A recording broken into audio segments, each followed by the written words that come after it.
This is the situation taking place in Tanzania as the youth protesters, Tanzanians, have taken on the streets protests against the president Samia Suluhu, the regime who is in the regime, the election that were organized, they are against it, saying no, this is a sham election. We can't vote without opposition. We can't just vote for you again. We're not voting for you. We're against this system. We're against this way of voting, and we are not in it. So they have taken on streets and they are demanding for a fair and free election, and they're saying enough is enough to Samia Suluhu.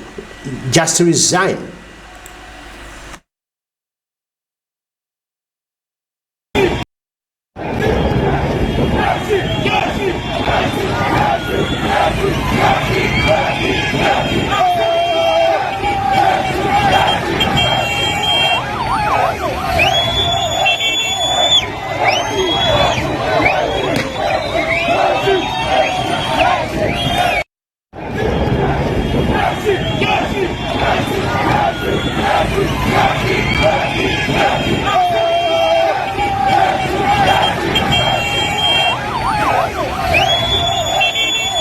I can see I'm a man with people. You mean they have already joined the people? They are also against the president and the sham election, as they are saying. And this one is tear gas. Let me see. Let's look at this clip here.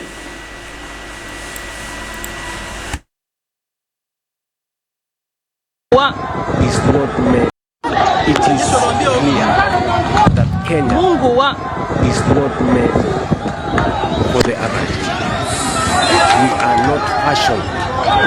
Our DNA as a nation is not for the usual and the ordinary and the average. Our DNA as a nation is for excellence. And we are not meant for the third world. Kenya is not. Kenya's DNA is not for the third world. We are in the third world by mistake. We are in the third world by default. And we must correct it. We must correct it. And that is why I am telling This is exactly that's going on, that's taking place in Tanzania. People are so furious. People are so angry and they are tired.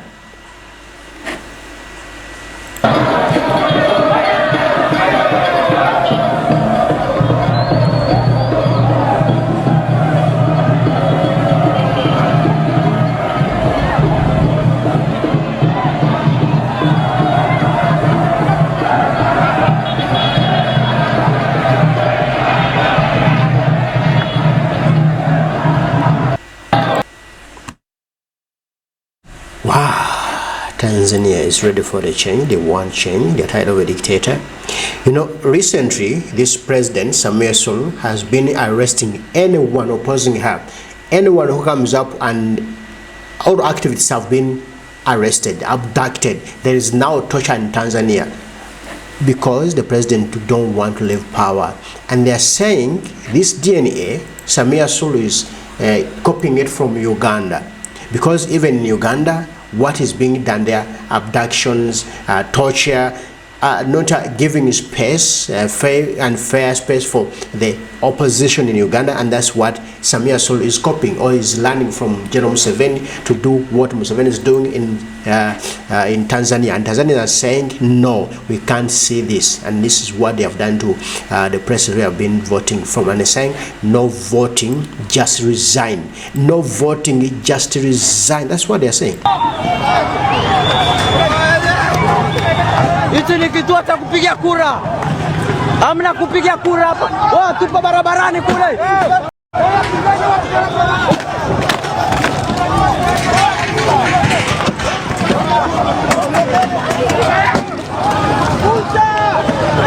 Tupo barabarani kule.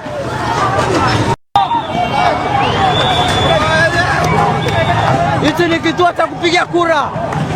Hamna kupiga kura hapa. Tupo barabarani kule.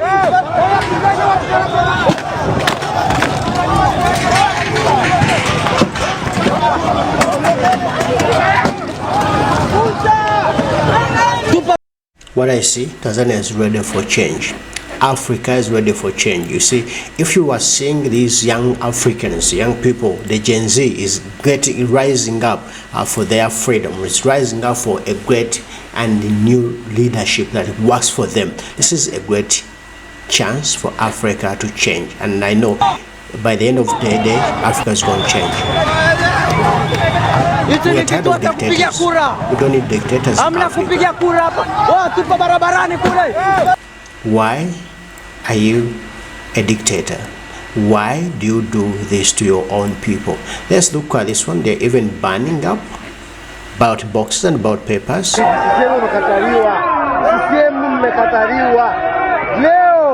yani vituo vyote kini kituo cha 6 tunateketeza. CCM mmekataliwa. CCM mmekataliwa. Leo yani vituo vyote kini kituo cha 6 tunateketeza. CCM mmekataliwa. Yes, if Tanzania is ready, even Uganda is ready. If Uganda is ready, even Cameroon is ready. Every African country is ready for change, a peaceful change from dictatorship to a new way of governance, which is really safe, which is really providing opportunities for everyone, for every citizen of Africa. That's the new way we want Africa to be governed. No more dictators. What we want: freedom, peace, the right to be respected, African rights, people to be respected, and at the top of the all, we want democracy. So now it is turning out that Watanzania wameshinda wa Kenya kwa kuandamana. Just imagine what is said wametake to the streets kuandamana waki-oppose the new method of co-elect leaders pale TZ. Niambie, hiyo itaifanyika pa Kenya kweli? Yes, they are opposing, they are protesting the new method of voting, and every part of Tanzania is filled with protesters. Let's look at this one.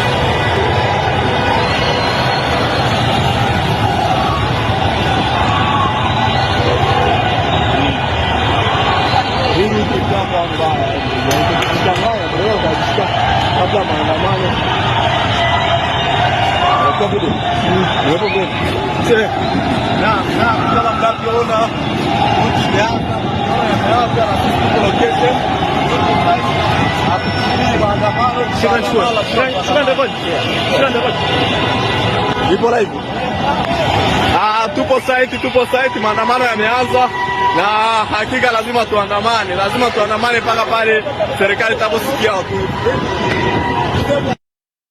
Okay, that's what's going on in Tanzania, and I think Africa needs better than this.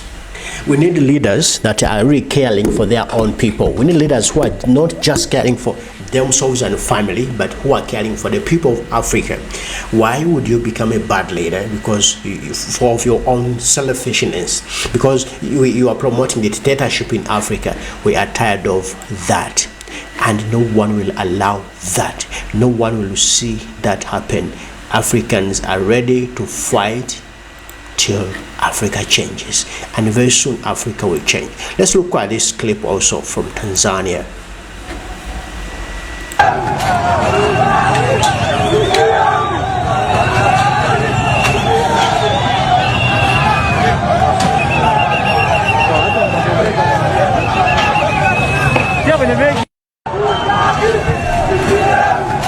Yes, there's another clip here I want to show to you, also from Tanzania. Really, Tanzanians are tired. Tanzanians are saying enough is enough. Look at this.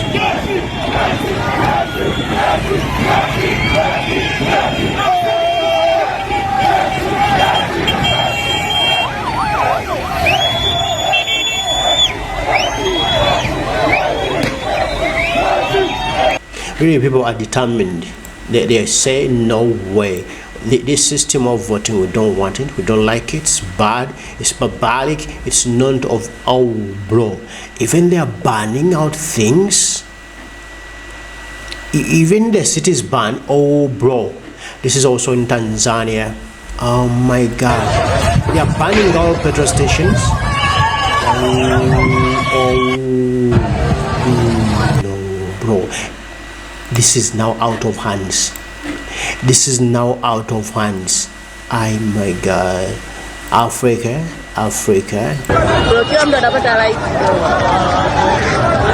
Even I've put roadblocks. No movements is allowed.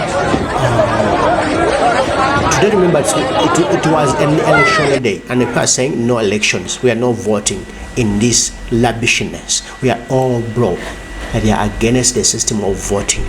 And they saying, we are tired of you, we hate you, go away, resign now. We want a new system, we want a new leader. But oh bro, they are banning up everything. Jesus, why? Bro. But all this comes because of bad leadership.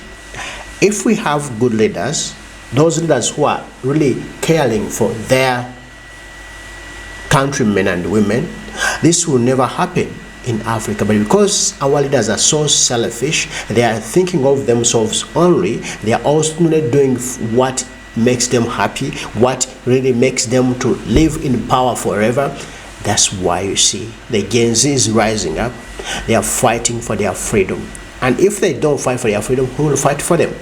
They must get up, they must rise up and fight for their freedom. And that's what they are doing right now today in Tanzania. So everyone in Africa, you have to rise up, you have to get up and fight for your freedom, fight for your rights, fight for the democracy you want to see in your continent.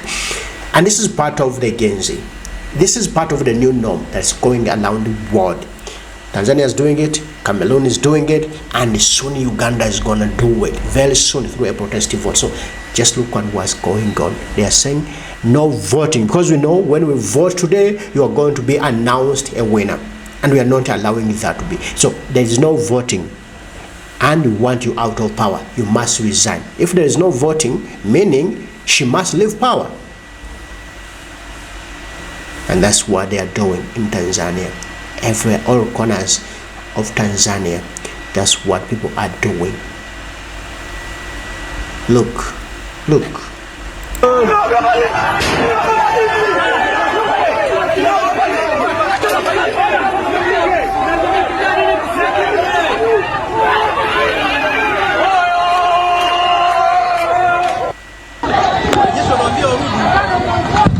Mungu wa